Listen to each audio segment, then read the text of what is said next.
sampai karena yang saya dengar, walaupun itu kita begadang semalam, kalau kita di Repitex akan mengacu ke COVID. Walaupun begadang, anak-anak sering begadang di sini. Kami tolak, Bos.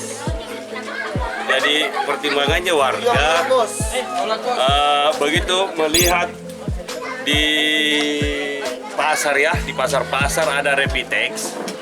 Jadi takutnya tadinya ini takutnya warga pada didatangi. Mungkin karena flu biasa atau demam, apalagi sekarang ini musim demam. Tadi warga itu pada takut, pada mengunci, sehingga mereka sepakat untuk menutup akses, menolak Repitex. Oh, jadi menolak. Ada info beredar akan ada rapid test. Ada info beredar. Ada info beredar sehingga mereka pada menutup jalan. Tadi kita lihat sendiri, saya datang belakangan, tapi ini sudah tertutup semua. Jadi bagaimana kesepakatan warga ini mengeluh ke kita kah atau seperti apa? Banyak keluhannya. Seperti apa itu?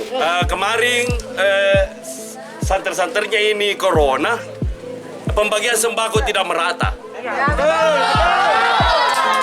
Jadi jenumi. Kemarin lagi mereka mendengar kalau pencairan dana COVID ini sebanyak 300 sekian triliun. Iya. Sri Mulyani sendiri. Jadi mereka menganggap, wah sepertinya ini rakyat yang dibisnisi dengan alasan corona. Ya, setiap ada kematian, Ya, lagi bukan COVID.